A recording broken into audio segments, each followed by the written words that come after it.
¿Cómo están? Una nueva edición de Diálogo Abierto. Seguimos en la línea de frente con la infancia siempre en el corazón. El día de hoy nos hemos propuesto y hemos querido traer un tema que ha estado en las redes, en la discusión de educadores, no educadores, economistas, sobre educación y salud. Y el tema era presupuesto y más presupuesto. Una gestión eficiente de los recursos está un poco en el panorama. ¿Cuál es la respuesta? ¿Es más dinero o más eficiencia o es parte de los dos? ¿Qué hacer para no hacer más de lo mismo?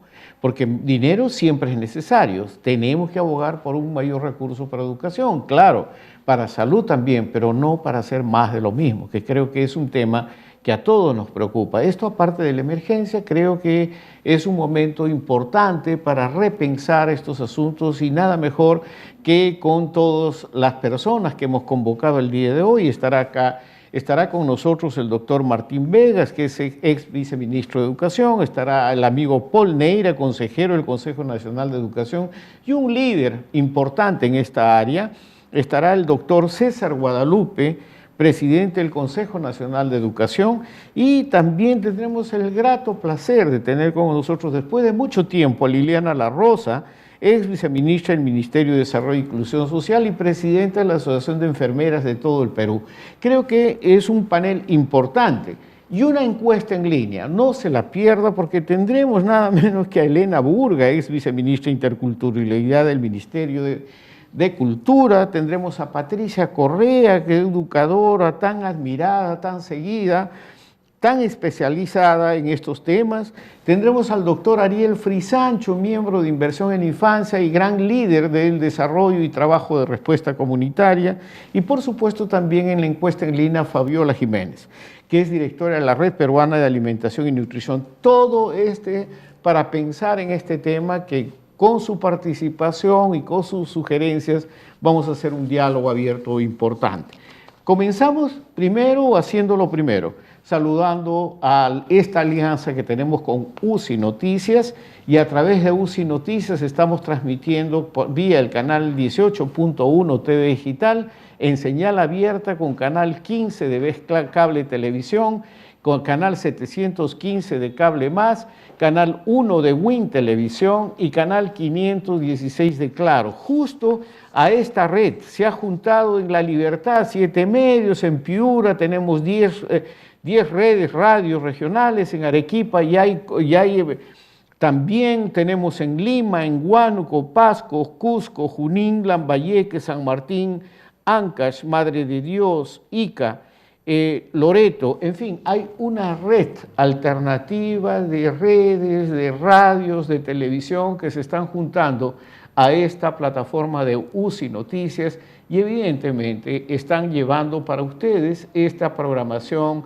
esta franja de infancia en los medios de comunicación que gracias a UCI la venimos haciendo. Por nuestro lado, quiero saludar antes ya de preparar la entrevista y presentar un pequeño informe, los medios que están formándose en red. Créalo, es una red de comunicación por la infancia. Y esta red de comunicación por la infancia en este momento está en sintonía con nosotros y listo también para participar. Radio Guaitará de Huancavelica, Canal 21 de Cablevisión de Tumbes, Canal 33 TV SAT de Ayacucho, saludos amigos de Ayacucho, Diario La Región de Loreto, que ya hizo 2 notas para nosotros, está Radio Onda Azul de Puno, tradicionales aliados de la infancia, Radio Cutibalú de Piura, está Radio La Voz de la Selva de Loreto, un abrazo a todos ustedes, Abancay Noticias de Apurímac, está Radio Tahuantinsuyo del Cusco, Ancash Noticias del departamento de Ancash, Radio Región Informativa de Apurímac, me dice que se ha integrado también Diario El Poder de San Martín, Revista Imágenes de Arequipa y Radio Alegría de Abancay. Qué bueno, amigos, todos con la infancia en el corazón. Vamos directamente al tema. Entonces, el día de hoy tenemos nosotros un pequeño video donde muestra esta discusión del porcentaje de la aprobación presupuestal en fin, que creo que es bien importante. Yo creo que como contexto yo les puedo decir claramente de que el último fin de semana, como ustedes saben, el Pleno del Congreso aprobó la reforma constitucional sobre presupuesto para este sector. Esto me estoy refiriendo a educación, en no menos de 6 puntos del Producto Bruto Interno. Bueno, a esto evidentemente generó toda una discusión entre el Ejecutivo, el Legislativo, 6% es suficiente, no es suficiente, actualmente solamente tenemos en el presupuesto de la República 3.8%, entonces creo que es muy importante. Y por el otro lado la pregunta era, ¿se está gastando eficientemente este recurso? ¿Por qué no vemos este informe antes de tener la primera reunión, la primera entrevista o participación del doctor, de nuestro amigo Paul Neira y justamente de nuestro querido amigo Martín Vegas también con nosotros para esta primera parte del programa? Adelante, por favor, con el informe.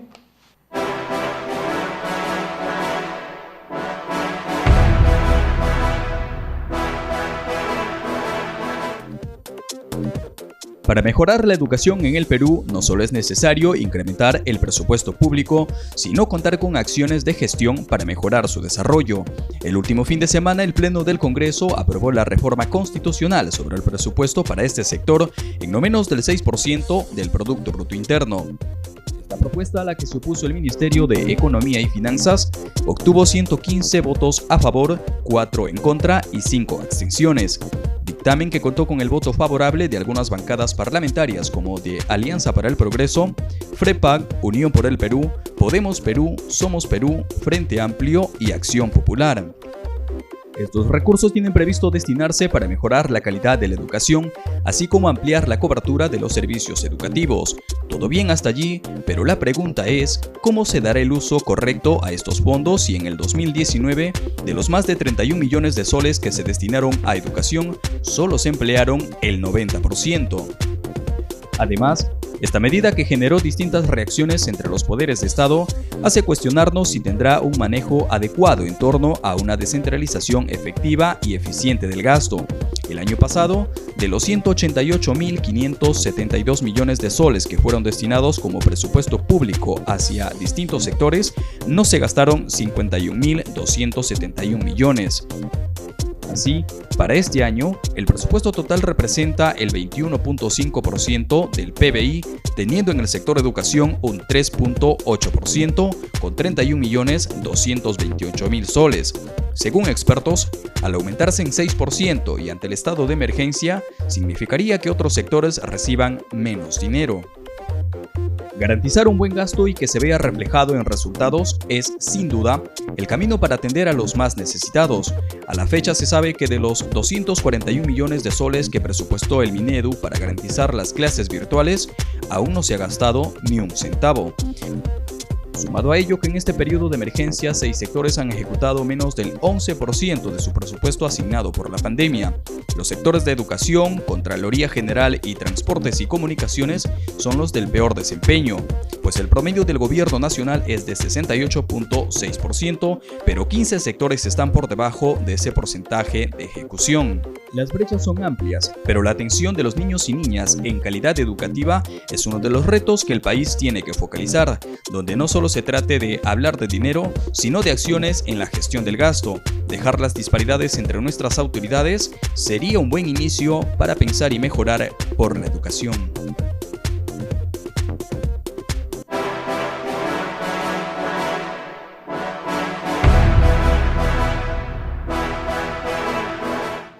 Gracias por este excelente informe de la Agencia de Noticias de la Infancia. En realidad estamos solamente poniendo en evidencia las informaciones que en este momento nosotros tenemos de las páginas de transparencia de los ministerios. Sin embargo, sigue siendo una preocupación, pues interlocución en el Ministerio de Educación y el gasto eficiente y efectivo, porque por un lado se pide un aumento de presupuesto, pero por el otro lado aparentemente tenemos problemas concretos para efectivizar un gasto, y este gasto en la página mismo dice los sectores de educación es uno de los que tienen gastado el 11% del presupuesto asignado para la emergencia. En fin, yo creo que hay cosas que tenemos que ponerlas sobre la mesa para poder realmente unir esfuerzos conjuntamente. Me dicen que ya estamos con nuestros invitados especiales el día de hoy y en este momento ya tenemos en pantalla con nosotros al doctor Martín Vegas, que es ex viceministro de Educación, y a nuestro querido amigo Paul Neira, consejero del Consejo Nacional de Educación y gran promotor y gestor de la educación nacional. Entonces, buenas tardes a ustedes. Sé que estamos ya en línea y yo los estoy poniendo ya en este momento en pantalla. Entonces, si tenemos ya la imagen, ¿cómo estás, Paul? Qué gusto verte. Lo mismo a ti, Hola, Martín. Salvador. Es realmente un placer realmente estar con ustedes. Yo arranco con la primera pregunta. 6%, ¿por qué 6%? ¿Por qué no 8%? ¿Por qué no 10%? ¿Estamos en la capacidad realmente de hacer un gasto eficiente? Segundo, por el otro lado, realmente tenemos las posibilidades de pensar en una educación que realmente responda a una realidad y no para no hacer más de lo mismo, independientemente del dinero. ¿Quieres arrancar, Martín? Bueno, ha habido hace 20 años un parámetro internacional que hablaba de este 6% del PBI como una fórmula para tratar de dimensionar cuánto se requería invertir en educación. Y en el caso del Perú la tenemos desde el Acuerdo Nacional, un gran pacto político, luego la Ley General de Educación también lo fijó así, y estaba asociada a una recaudación tributaria de un 18%, ¿no? Fue el Acuerdo Nacional. Y lo que hemos visto es que no, digamos, el tenerle una ley no te lleva a que eso ocurra en la práctica y en la realidad. Entonces, no es un parámetro necesariamente el más adecuado, y en una evaluación que quienes integramos el Consejo Nacional hemos realizado, estamos planteando una ruta alternativa que César Guadalupe en el siguiente bloque va a explicar. Y nos parece que una mejor medida está vinculada al gasto o la inversión por alumno, ¿no? Que ayuda, y una inversión diferenciada, porque es distinto el costo en una ciudad que en la selva o en una zona andina. Y en eso también hay, digámoslo así, parámetros internacionales, ¿no?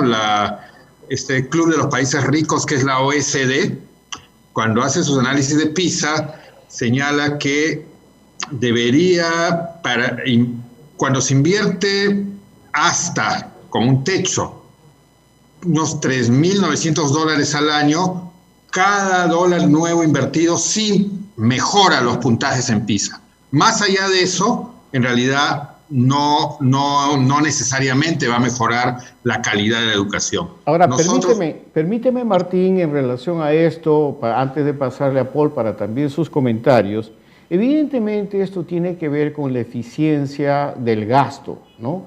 Del recurso, y uno de estos pasa, y esto se está viendo en los últimos días, fundamentalmente por una regionalización, una descentralización efectiva, porque yo creo que desde el Ministerio del Nivel Central no pueden estar produciendo, siendo maestros, siendo constructores, siendo todo, cuando realmente las realidades que enfrentamos, que nos muestra ahora el coronavirus, son totalmente diferentes, ¿no? Nos desafían. Martín. Sí, hay dos retos, ¿no? Uno, comparto, es decir, no puede haber un presupuesto asignado y calculado desde Lima, sino que tiene que responder y ser más descentralizado, y es un cambio importante que hay que hacer. Y el otro, sin embargo, también es la previsibilidad. O sea, no podemos decir que debe ser 6%, no ayuda a un cambio, pero tampoco podemos decir, bueno, cada año el presupuesto de educación está sujeto a los vaivenes de la caja fiscal y ya les avisaremos en noviembre cuánto dinero va a haber en enero. Entonces, porque en educación se necesitan estrategias que tienen una duración mayor y se necesita por lo menos un mediano plazo de previsibilidad de cómo va a ir evolucionando el gasto. Entonces, creo que ninguno de los dos extremos del debate en el que estamos hoy en el Perú es válido. Nosotros nos hemos atrevido a poner en la mesa estos temas porque yo creo que hay que discutirlos, hay que analizarlos y hay que analizarlo con la población. Está Ya como verás el chat, si ustedes están siguiendo, hay mucha gente que ya está escribiendo inquieta por esto. Paul, ¿qué nos dices tú? A ver, Salvador, y a partir de lo que ha mencionado Martín, efectivamente, o sea, la propuesta de 6% ha funcionado para poder, creo yo, alinear a un montón de actores, digamos, alrededor de la necesidad de discutir un tema y en profundidad sobre el proceso de financiamiento de la educación en el país y del sistema educativo, entendiendo en el sentido más amplio de la palabra financiamiento, porque no podemos solo asumir de que en el territorio del Perú la educación, ese 6% del PIB, solo es responsabilidad que tiene que estar entendida en la lógica de los colegios que son estatales, o las universidades nacionales, o los institutos superiores nacionales, sino que tenemos que entender esto, que también hay un proceso de financiamiento de toda la población peruana respecto a la educación. Entonces, eso de alguna manera hace que la discusión pase a otro nivel y efectivamente la imagen, el símbolo, y quiero verlo así, del 6% creo que ya cumplió su rol. Martín hace un instante mencionaba que tiene 20 años en el Perú, pero esta fue una sugerencia de la UNESCO alrededor de los años, finales de los años 60 del siglo pasado, y que probablemente en ese momento tenía un poder y una potencia, pero claramente al estar en el siglo XXI, hay mecanismos e información que nos tienen que llevar necesariamente a pensar una forma distinta de cómo asignamos el gasto. Una parte la ha planteado Martín, me parece que es fundamental, que tiene que ver con definir cuánto cuesta la educación por estratos diferenciados. Y esto no significa, digamos, hacer diferencias, sino realmente la educación de un estudiante en San Juan de Miraflores cuesta lo mismo que una educación en Curvos, en La Libertad. Podemos asignar igual la misma cantidad de dinero para San Juan de Lurigancho que para Tumbes. Por eso, Paul, discúlpame, entonces, y tú entonces en ese contexto consideras que es importante y urgente poner sobre la mesa estos temas para no hacer un poco más de lo mismo y no caer en los mismos problemas que venimos arrastrando más de 20 años. Y evidentemente esto pasa por una descentralización efectiva de los presupuestos y programas. Yo no quiero tocar el tema de Aprendo en Casa, pero yo creo que es un tema que nos ha puesto pues en evidencia muchas, claro, cosas importantes, emocionalmente interesantes, pero realmente nos ha puesto sobre la mesa déficit que no, una agenda que no estamos cumpliendo y que estamos postergando hace años. ¿Estoy equivocado?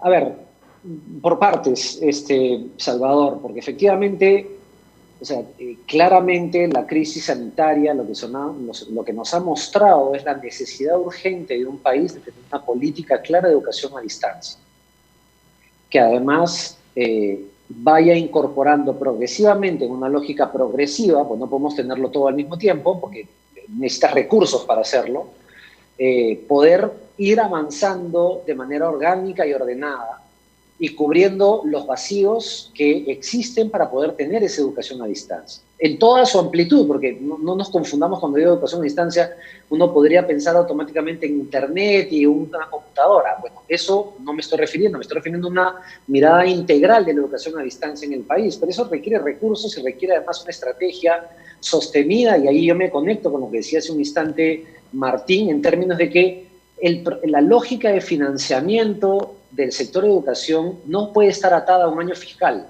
Tiene que tener una duración mínimo de 2 años.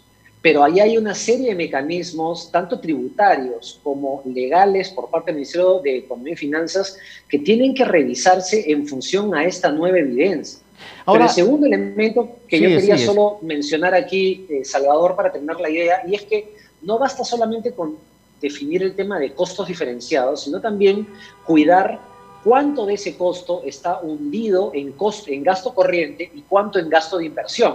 Porque si hacemos la diferenciación de costos distintos para Lima que de Madre de Dios, pero en los dos casos tenemos del gasto corriente, está el 90% de la asignación presupuestal, no tienes capacidad de moverte para innovar para generar soluciones nuevas ante problemas propios de la educación y ante vacíos históricos que tenemos que llenar respecto al sector de educación. Esto de llenar estos vacíos históricos en educación también pasa necesariamente, Martín, por ampliar el diálogo, ¿no? Porque yo veo que el diálogo todavía no es ciudadano, no ha agarrado la calle, no ha agarrado las ciudades, no ha agarrado la población, no ha agarrado la asociación de padres de familia, ¿no? Y esto lo estamos viendo y contemplando, no ha agarrado el sector privado efectivamente. Tenemos mucho discurso muy bueno, muchas cosas, pero ¿qué hacer? Y les hago esta pregunta porque yo creo particularmente para mí es muy grato estar con Paul y con Martín, porque fuimos parte hace 9 años, cuando recién iniciábamos como plataforma de comunicación, pues de tener a Paul Neira como el conductor de toda esta propuesta que hasta hoy está en internet de rutas del aprendizaje, y a Martín en el Ministerio de Educación como viceministro, y realmente nos aventuramos a esto que hasta ahora es una secuela. Martín, ¿qué nos puedes decir? Por ejemplo, ¿cómo promover efectivamente un diálogo que salga de los directorios, que salga de los educadores, que salga de las personas cultas, distinguidas, inteligentes, que se trabaja este tema durante los últimos 40 años? Yo diría que se requiere un diálogo, pero un diálogo informado, en el siguiente sentido. Sí, hoy podemos saber cuánto se invierte por alumno en Lima y en Huancavelica, ¿no? Y podemos seguramente analizar y decir, es poco, que definitivamente lo es, porque si comparamos con otros países, esa inversión por alumno es baja, estamos igual que Brasil, Colombia y otros países. ¿Y qué resultados estamos logrando con esa inversión? Porque también es importante, por ejemplo, entonces saber que el año 2010 la inversión por alumno en primaria era de 1.580 soles y hoy es de 3.027. O sea, se ha duplicado la inversión por alumno. Y también ha habido resultados porque la educación inicial de 3 a 5 ha pasado a 90% de cobertura y los logros de aprendizaje que estaban en 15% hoy están en 50%, ¿no? Entonces, ese tipo de información puesta en una localidad sí te permite decir, bueno, pero yo quisiera, ¿por qué la mitad de los niños logran eso en comunicación? Quisiéramos que todos lo logren. ¿Qué medidas necesitamos? ¿Qué acciones necesitamos? ¿Cuánto cuestan? Y luego, ¿quién va a pagar eso? Porque ya no es posible también trabajar este tema sin saber que vamos a necesitar una reforma tributaria. Es decir, no es porque va a haber yo como papá voy a pagar una pensión en un colegio público. Nada, eso no es así, ¿no es cierto? Gracias. Pero hay un impuesto que va a tener que financiar unos resultados que yo quiero con determinados recursos. Si eso se vuelve transparente, el diálogo puede ser no solo para informarnos, sino sobre esa base comprometernos o, en su caso, también exigir cambios que son necesarios, ¿no? No, ¿cómo hacer de esto una demanda ciudadana también, Martín? Yo creo que todos la estamos pasando y estamos viendo las consecuencias de esta deuda social no cumplida. Paul, ¿qué me dices tú con respecto a este tema también, no? Mira, yo estoy de acuerdo, la demanda ciudadana tiene que además encontrar espacios y cauces para que se dé ese diálogo informado que plantea hace un segundo en su intervención Martín. Porque si no, entonces lo que va a suceder si no es una cacofonía, o sea, es decir, es un conjunto de voces, nadie se escucha entre sí, todo el mundo reclama elementos sin escucharse y sin entender las consideraciones que ordenan el proceso. Entonces, el financiamiento de la educación no es un tema que solo está atado al sector de educación, sino que es un sistema complejo. ¿Por qué? Porque requiere de equilibrios en otros aspectos. Lo mencionaba hace un instante Martín, el tema tributario, pero también el tema de ciudadanía. Es decir, es imposible que haya una reforma tributaria si es que no hay un compromiso ciudadano efectivamente por pagar los impuestos. Y antes de la pandemia, antes de la crisis sanitaria, digamos, el Perú no es que haya tenido avances muy importantes en hacer crecer la masa de ciudadanos peruanos que pagan impuestos directamente, porque claro, uno podría decir que cada ciudadano peruano que compra un caramelo ¿de acuerdo? Así sea un infractor tributario, está pagando IGB por ese lado.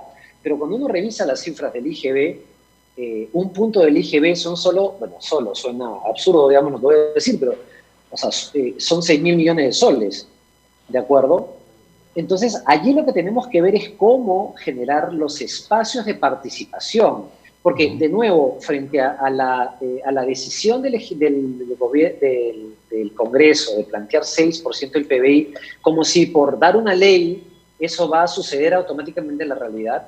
Entonces, proponer normas en la estructura del Estado, ¿de acuerdo?, que plantee que hay espacio de comunicación y de diálogo, no significa que se van a dar. O sea, hay que hacer un trabajo ordenado, consistente, persistente a lo largo del tiempo para poder lograr generar los espacios. Estamos tarde, ¿no? De acuerdo. Hay que empezar ya, Paul. Y yo creo que, mira, el tiempo, como siempre, ya tengo a César Guadalupe también esperando tener la posibilidad de participar. Y tenemos una encuesta en línea con participación de Elena Burga, Patricia Correa, Ariel Frisancho, Fabiola Jiménez, una serie de especialistas que los hemos convocado justamente para tratar este tema. Dejo en este momento abierto la invitación a que podamos realmente poder seguir este diálogo. Nosotros vamos a abrir un diálogo y ojalá que podríamos abrir un diálogo sobre educación específicamente. En eso estamos trabajando con esa posibilidad. Pero ahora, como anunciado, invito a Martín e invito también a Paul, si es posible que lo vean, y a todos los que nos están preguntando. Vean esta importante encuesta en línea que hemos hecho con las personas que hemos mencionado anteriormente. Adelante, por favor.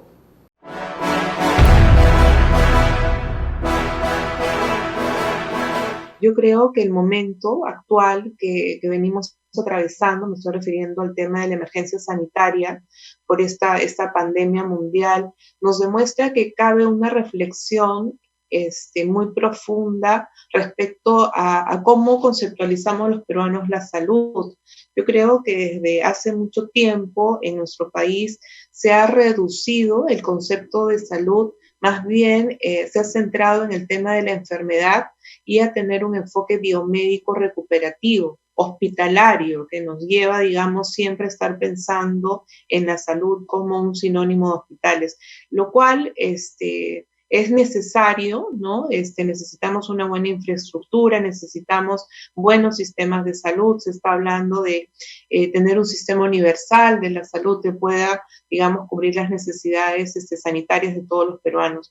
Pero desde el Grupo de Inversión por la Infancia, yo creo que nuestra reflexión debería ser más amplia, porque si ya estoy hablando, en este caso, de la salud de los niños, no solamente voy a necesitar incrementar el presupuesto del sector salud, sino también pensar en el presupuesto de otros sectores que impactan la salud de los niños.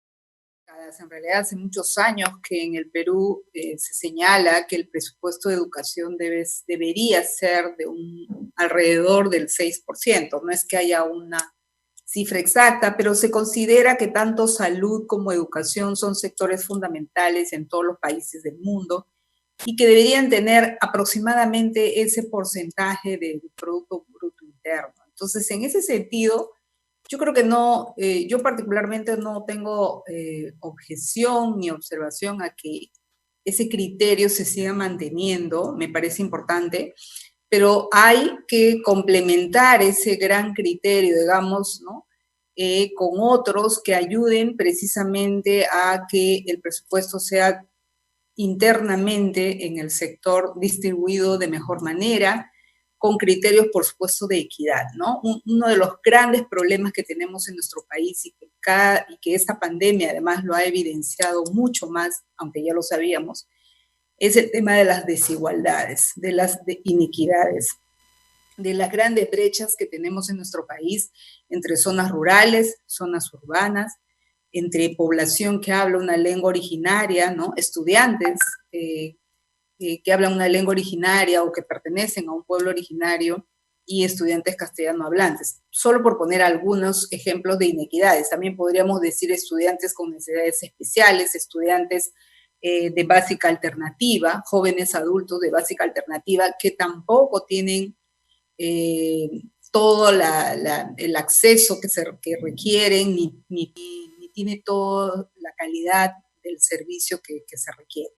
Yo creo que hay que visibilizar 3 aspectos de fondo. Uno, primero, creo que es importante hoy, en este escenario, discutir cuánto tenemos que invertir, no gastar, por estudiante.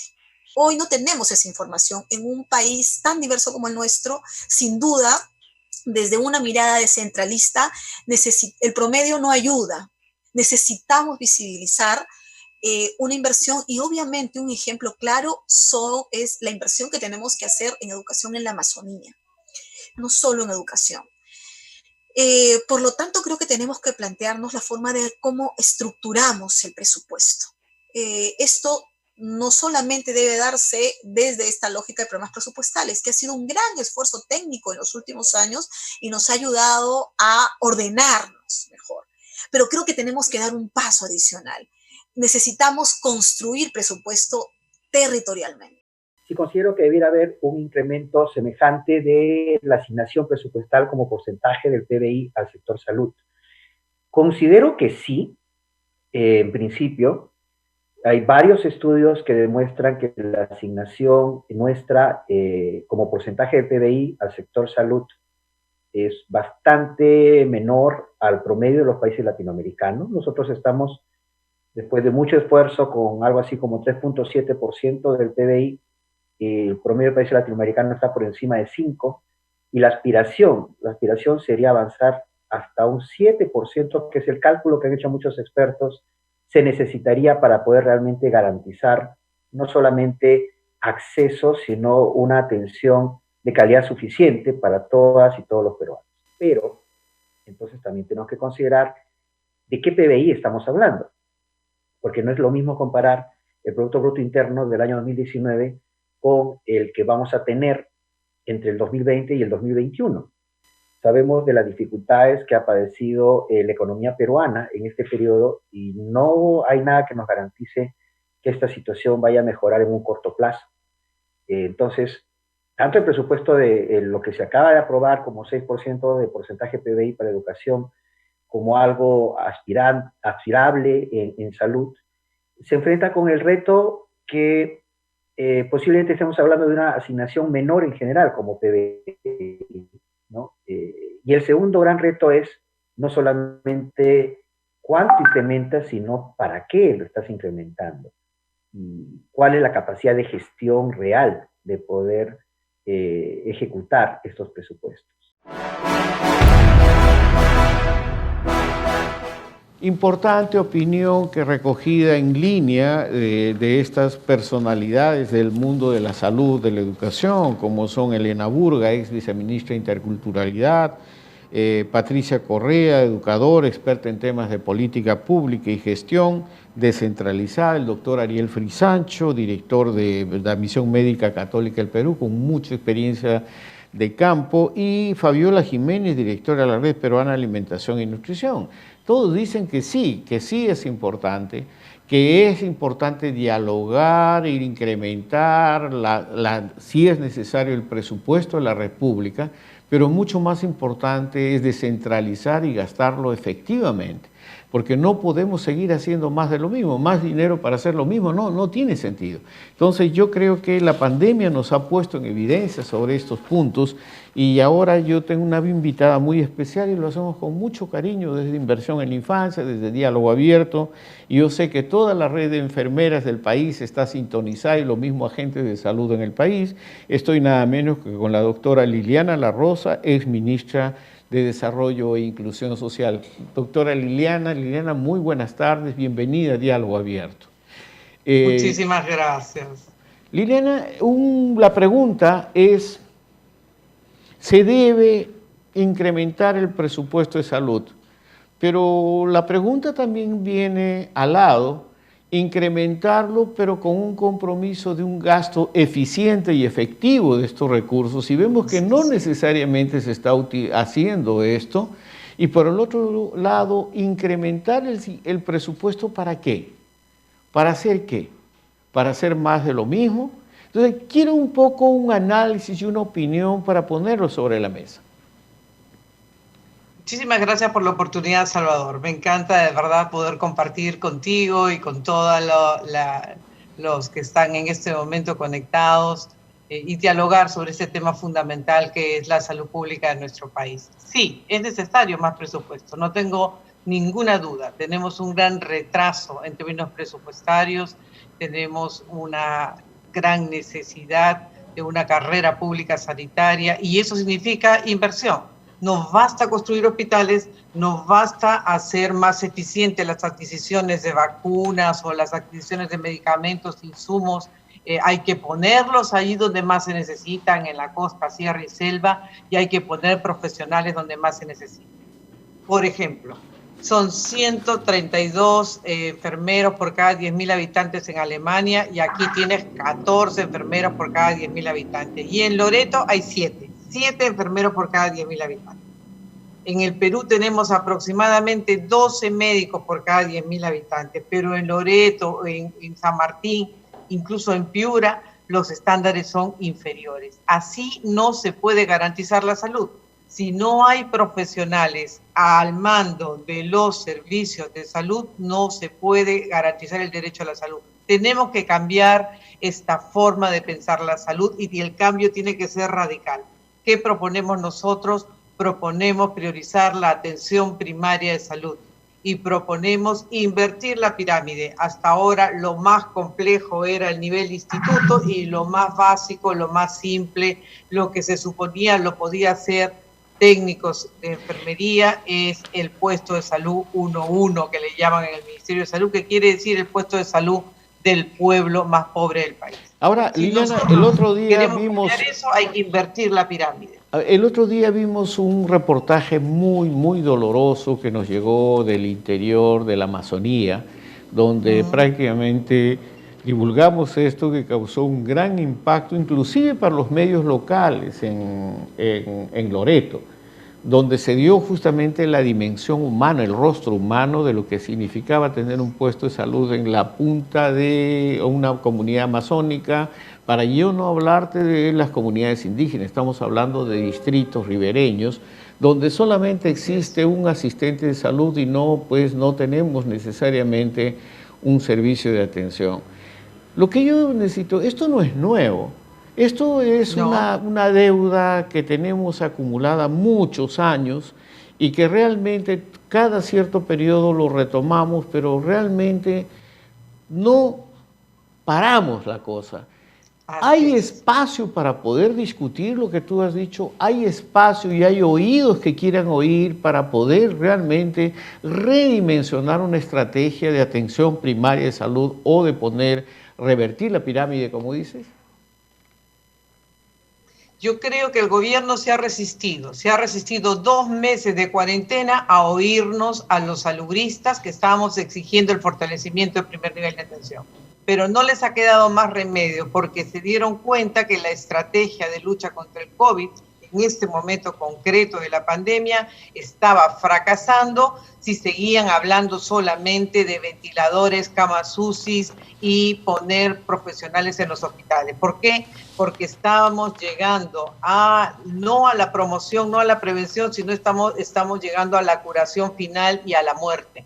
Todo esto podría haberse evitado si hubiésemos tenido puestos de salud fortalecidos con equipo de salud, laboratorios descentralizados en las 26 regiones, certificados en cada una de las regiones, con pruebas moleculares descentralizadas y no estar dependiendo, casi un mes estuvimos dependiendo del INS aquí en Lima, cosa que es absolutamente absurda, ya no somos un país pobre. Necesitamos voltear esta mirada de la salud pública y yo creo que hemos logrado abrir una cancha que el gobierno resistió a abrirla. Que hasta ahora no entiendo por qué se resistió, pero ya está abierto y hay que entrar. Bueno, yo creo que hay gente importante con la cual podríamos intentar dialogar, pero aún así yo veo un poco, y esto te lo digo porque también has estado directamente involucrado como ministra en el Ministerio de Inclusión y Desarrollo Social, pero estamos muy preocupados que los anuncios, las campañas en la emergencia de respuesta no estén incluyendo a la infancia, ni a la primera infancia, ni al menor de 6 años. Tenemos programas estratégicos, pero no sabemos qué está pasando. Esta prioridad de atención a la infancia, que es evidentemente es una víctima que va a tener consecuencias con la pandemia, sobre todo para ir a un dato, que es el dato económico, político que está circulando. Vamos a tener más de 1 millón de pobres a fin de año, es lo que se considera. Del 1 millón de pobres estamos hablando entre 300.000 niños menores de 5 años, de los cuales, de acuerdo a los analistas nuestros de inversión en la infancia y de las organizaciones sociales, se dice de que prácticamente podrían ser de 300 a 400.000 niños que pasan de la pobreza al hambre. ¿Cómo hacemos? Porque evidentemente los avances que se han dado en la lucha contra la anemia o la desnutrición, de pronto hay una necesidad de una reinyección, ¿no les parece? O ponerlo en evidencia, ponerlo en la mesa. Hay que ponerlo en el centro del debate. El presupuesto este año subió 5% en términos de gasto público. Se amplió el gasto público y una de las prioridades centrales era anemia. Esa prioridad en este momento ha sido absolutamente puesta de lado y todos están concentrados en el COVID con una mirada biomédica, porque es la mirada de los grandes intereses, de las clínicas privadas, de los laboratorios, de las farmacéuticas. El pueblo, la gente, ha quedado puesta de lado en términos de su participación efectiva, porque los niños no solo son víctimas, los niños también pueden liderar el cambio cultural si nosotros los miramos con respeto y los incorporamos al desarrollo de las políticas. Imagínate que el niño aprenda a usar la mascarilla y las razones por las que se usa la mascarilla, aprenda a usar la carilla y las razones por las cuales tiene que cuidarse las mucosas oculares para evitar el COVID. Con el solo aprendizaje de lavado de las manos, ese niño va a enseñarle a sus hermanitos menores y va a exigir a sus padres que se laven las manos. El niño también es un elemento de transformación cultural. Tenemos que mirar a los niños como la gran posibilidad que tiene nuestro país de instalar una nueva forma de hacer salud. Yo creo que es el momento de exigir que se siente a la mesa de diálogo sobre primera infancia el ministro de Salud y se reinstale la Comisión Interministerial de Asuntos Sociales, porque los problemas de la salud no solamente son problemas del Ministerio de la Enfermedad, porque en realidad, como todos podemos ver, el Ministerio de Salud es cada vez más el Ministerio de la Enfermedad, sino que tiene que ver con lo que hace el MIDIS, tiene que ver con lo que hace vivienda, porque si no hay agua, de nada sirve lávate las manos. Si no hay vivienda, de nada sirve quédate en casa.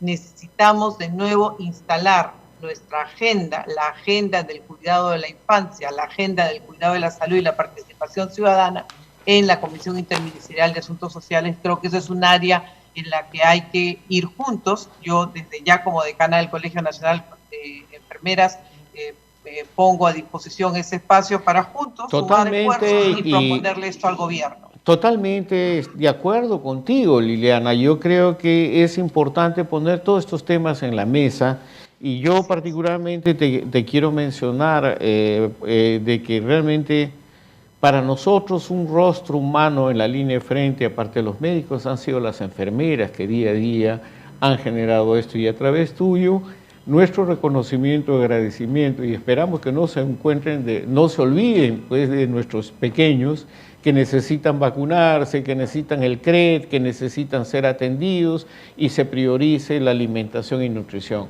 A través tuyo un mensaje y tú quisieras decir algo porque sé que la red de enfermeras está conectada en este momento con nosotros para escucharte.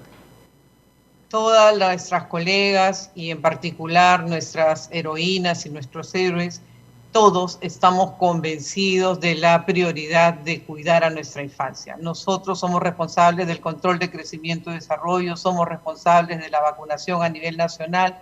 Ahora estamos muy indignados con un comando de vacunación que no ha incluido a enfermería, siendo nosotras las que planificamos, programamos, gestionamos y trabajamos incluso a nivel internacional con apoyo de la Organización Panamericana de la Salud desde 1977 en la adquisición de vacunas. a todas mis colegas y a todos los trabajadores de la salud. Yo creo que es necesario que todos cerremos filas sobre la urgencia del Sistema Único de Salud, la importancia de aumentar el presupuesto en salud, pero sobre todo la importancia de una gestión eficiente, efectiva, de calidad y con calidez, volteando esta pirámide. Lo importante en este momento es fortalecer el primer nivel de atención, que tiene una alta complejidad porque implica interculturalidad, implica el reconocimiento de los sabios de nuestros pueblos, de los apus, de las comadronas, de las personas que están allí brindando salud cuando el Estado no llega. Hay que incluirlos al sistema sanitario y construir con ellos el proceso de la salud para nuestro pueblo.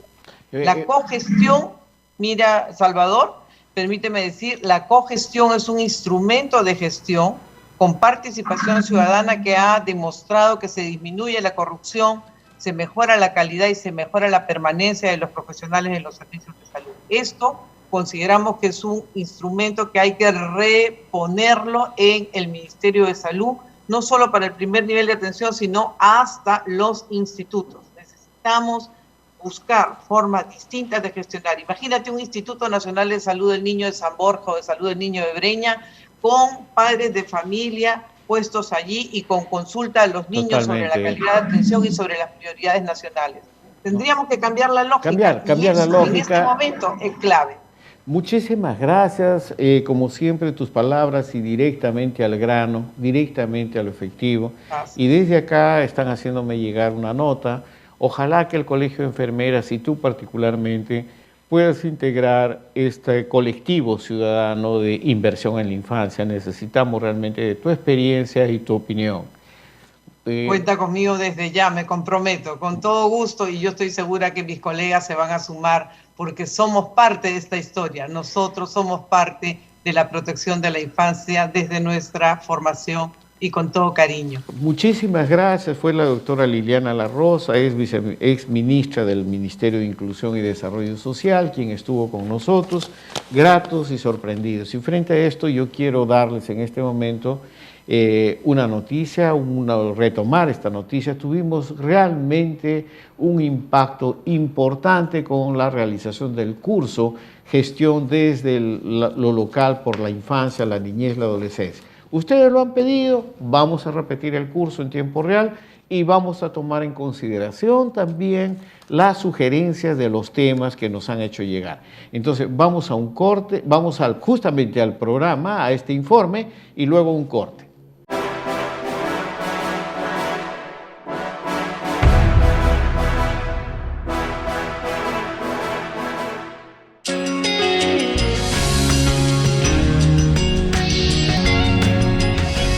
El curso Gestión Prioritaria desde lo local por la infancia, la niñez y adolescencia, que se inició el 3 de enero con el objetivo de fortalecer las destrezas y habilidades en los diferentes niveles de gobierno y para una gobernanza con las organizaciones sociales a favor de la infancia, niñez y adolescencia, culminó con gran acogida y debido a su impacto volverá a retransmitirse en las próximas semanas. Este curso contó con más de 16 sesiones en las cuales participaron más de 2.500 inscritos de diversas regiones, provincias y municipios del país. También se inscribieron 80 participantes de Guatemala, España, Colombia, México, Argentina, Bolivia, Panamá, Venezuela, Chile, Ecuador y El Salvador. Entre los inscritos participaron 728 docentes, 491 psicólogos, 76 nutricionistas, 71 médicos, 180 gestores públicos, 85 enfermeras, 167 defensores públicos, 50 administradores, 61 antropólogos, 138 comunicadores, 290 trabajadores sociales, 50 ingenieros, 64 sociólogos, 14 contadores, 19 economistas, 5 biólogos, 54 estudiantes, entre otras personalidades. Además, este curso de capacitación hizo hincapié en la importancia de visibilizar las instancias de concertación y articulación local en favor de la infancia, la niñez y adolescencia, como en otros factores que faciliten su articulación. Próximamente, las sesiones de gestión prioritaria desde lo local por la infancia, la niñez y adolescencia se retransmitirá por las plataformas de Salgalú Televisión.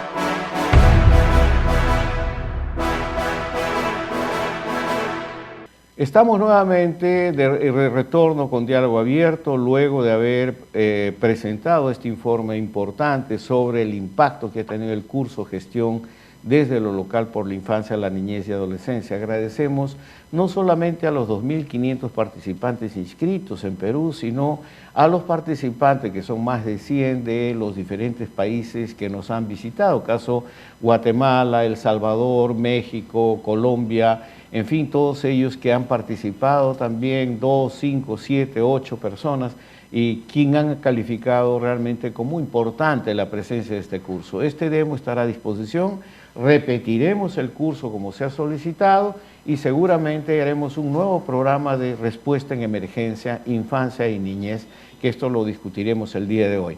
Pero ya, estamos con el plato de fondo, digamos, y tenemos pues realmente una entrevista muy importante y es dar la bienvenida al doctor César Guadalupe, presidente del Consejo Nacional de Educación, gran amigo de este programa y con quien hemos venido trabajando durante todo este tiempo. César, muy buenos días o buenas tardes y bienvenido seas al programa, es un honor tenerte a ti. Y para ir directo al grano, ya escuchaste las entrevistas. Buenas tardes a ti y mil gracias como siempre, perdón.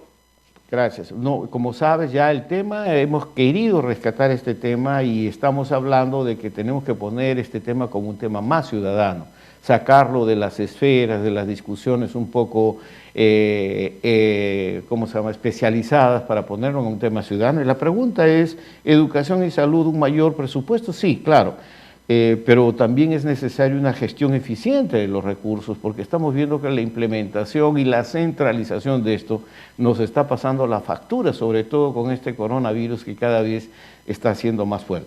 ¿Es 6% o no es 6%? ¿De qué estamos hablando frente a la realidad que tenemos, César? Bueno, primero, mil gracias, un gusto siempre estar acá. El tema del 6% del producto destinado a educación es, digamos, ha sido una cosa aspiracional que se ha mencionado durante mucho tiempo, que sin embargo tiene algunas limitaciones importantes, ¿no? Por ejemplo, imaginemos que el año pasado hubiéramos estado gastando 6% y este año también 6%. Dado que el producto este año se está cayendo y se está cayendo muchísimo, eso significaría que vamos a terminar gastando menos. No es una buena idea indexarlo al ciclo económico, porque indexar el gasto al ciclo económico significa que cuando más necesitamos, menos recursos vamos a tener. En segundo lugar, hay un segundo problema con esto, que es, ¿de verdad cuánto necesitamos? ¿Necesitamos 6, necesitamos 5, necesitamos 4, necesitamos 8, necesitamos 12? Esa estimación la tenemos que hacer. Y no se resuelve simplemente afirmando con buena voluntad un único valor, ¿no? Ese es un segundo problema, hay que saber estimar cuánto se necesita y usarlo bien, porque además también siempre es posible tener más recursos y gastarlos mal, hacer lo mismo, haciéndolo más caro, y entonces no se avanza, ¿no? Y una tercera cosa que es la que más me preocupa y nos preocupa en el Consejo Nacional de Educación sobre este tema es el tema de, nosotros hemos reconocido, todos en educación reconocemos que hay que atender la diversidad. Eso quiere decir que la educación, una buena educación de un chico, por ejemplo en Lince, no cuesta lo mismo que la buena educación de un chico, por ejemplo en Purús. Eso no lo resolvemos teniendo una fórmula única que dice un único valor. De hecho, el día de hoy, en Moquegua, si uno no mira el Producto Bruto Interno peruano, sino el producto regional, en Moquegua se gasta un poco más del 2% del producto en educación y en Huancavelica 14%. Eso no quiere decir que Huancavelica esté 7 veces mejor que Moquegua, ¿no es cierto?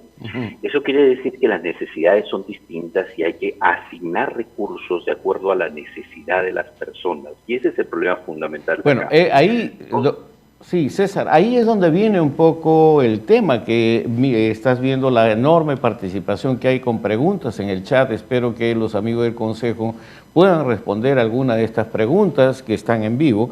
El tema es que generalmente cuando hablamos de una reforma, cuando hablamos de incremento de presupuesto, siempre estamos pensando necesariamente en el nivel central. Pero ¿qué pasa con el profesor unidocente? ¿Qué pasa con la regionalización, la descentralización efectiva de estos presupuestos? Estamos viendo que por un lado estamos en camino a Marte con Aprendo en Casa y por el otro lado estamos subiendo a los cerros para ver si conseguimos una señal de Radio Nacional. Entonces, ¿de qué estamos hablando y cuándo se va a poner en discusión este tema? Bueno, ese es el tema. El tema es la diversidad de situaciones y como en el caso del financiamiento, asignamos un financiamiento que es proporcional a la necesidad. Más donde más se necesita, un poco menos donde menos se necesita, pero que sea suficiente para hacer las cosas bien. Eso es lo primero. Lo segundo, que tiene que ver con cómo discutir. Como sabes, y seguramente las personas que nos siguen también lo saben, hemos estado en un proceso de actualización del proyecto educativo nacional. Este tema es un tema que está abordado con detalle en la propuesta, que espero muy pronto sea aprobada ya como decreto supremo por el gobierno, ¿no? Nosotros ya hemos entregado el borrador al Ministerio de Educación y está en este proceso que hay que hacer para llegar a la aprobación de la actualización. Y hay digamos, este tema está tratado en extenso en las dos aristas que menciona, la arista de cómo estimar necesidades de inversión y segundo, cómo gestionarlas para que haya mayor capacidad de respuesta a las condiciones locales. Y eso significa apostar por un esquema donde dejemos de tener este esquema en el cual el ministerio está arriba, la dirección regional, las UGELs, las escuelas y los estudiantes son la última rueda del coche.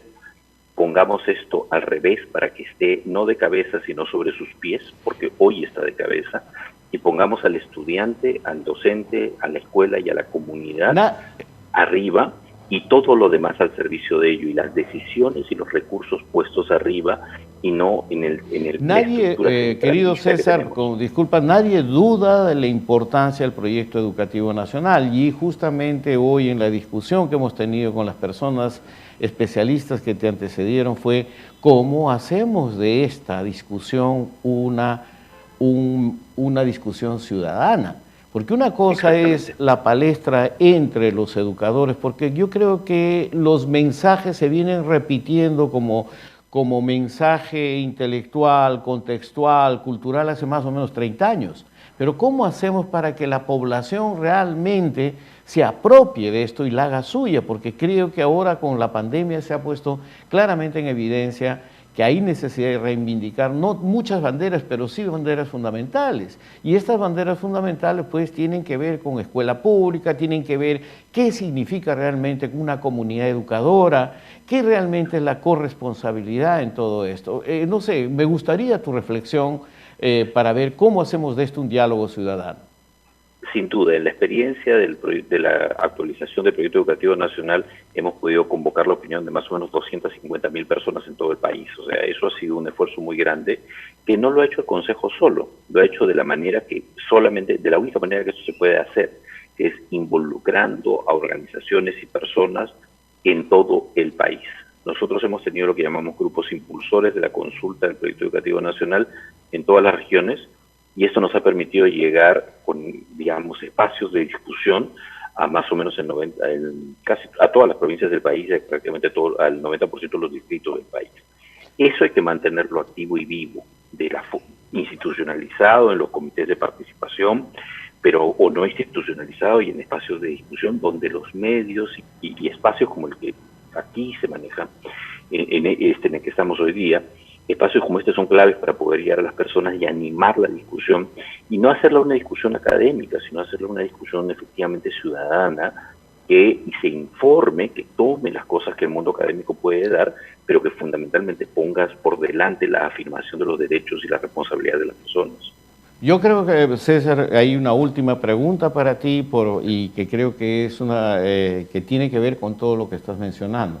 Creo que la iniciativa de Aprendo en Casa es interesante, hacer programas de televisión, promover esta cuestión, pero en nuestro entender esto no es suficiente. ¿Qué dice el Proyecto Educativo Nacional frente a la necesidad de un sistema permanente de educación a distancia? Porque esto es necesario. Además, Perú fue pionero en esta área y que realmente le hemos abandonado. No se trata de producir programas con alguna empresa, se trata realmente de generar un sistema permanente. ¿Hay interlocución para tratar este tema? ¿El Proyecto Educativo Nacional abrirá un espacio para discutir este tema? El tema de la educación a distancia, curiosamente, es un tema que nosotros incorporamos en el borrador de la actualización del Proyecto Educativo Nacional antes de que empezara la pandemia. Le hemos hecho un par de ajustes posteriormente, porque la educación a distancia es un elemento central de cualquier sistema educativo.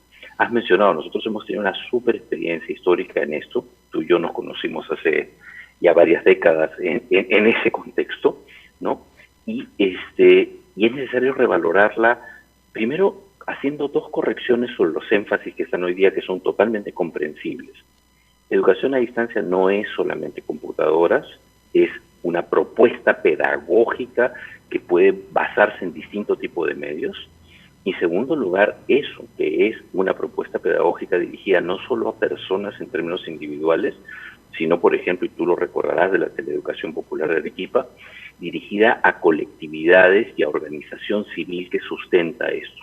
Estas cosas están dichas en el borrador de la actualización del proyecto y espero y nos ayude como nos está ayudando este año a entender, digamos, contra cosas erróneas, como por ejemplo lo que menciona la ley universitaria sobre el tema de la educación a distancia, que la educación a distancia es valiosa por sí misma, no solo como un sucedáneo, como un apoyo, como un parche en una emergencia, sino como parte de un componente propio, con derecho propio, con llegada propia y con características propias de cualquier sistema educativo nacional. Te agradezco mucho, César, porque creo que has puesto el dedo justamente donde nosotros queremos seguir, o sea, por nuestro lado y con la alianza con UCI Noticias y la red de cables regionales, siempre estaremos dispuestos para poder apoyar estas iniciativas.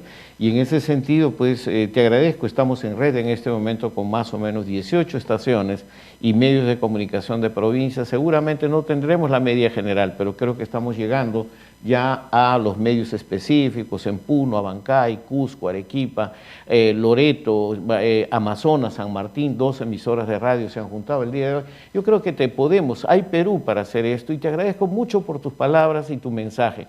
¿Algo más para cerrar, Cecitar? No, solo agradecer y tratar de recuperar también en el país una apuesta por la confianza y saber que en medio de muchas dificultades las personas podemos hacer cosas y podemos seguir construyendo. Muchísimas gracias, te agradezco mucho, César. Fue el doctor César Guadalupe, presidente del Consejo Nacional de Educación, aquí con nosotros. Creo que las declaraciones de él han sido muy, muy importantes y seguramente van a repercutir. Esté atento a la repetición de este programa, que será el día lunes a las 11 de la mañana. Mientras tanto, yo les quiero pedir un favor grande. Sigan con nosotros. Manténganse en sintonía siempre con la infancia en el corazón. Tendremos para ustedes un diálogo abierto muy, muy especial el próximo jueves y seguiremos tratando de abrir espacios de diálogo sincero, diálogo alturado sobre los temas que afectan a nuestra infancia y nuestra niñez. Muchísimas gracias y nos vemos en el próximo diálogo abierto.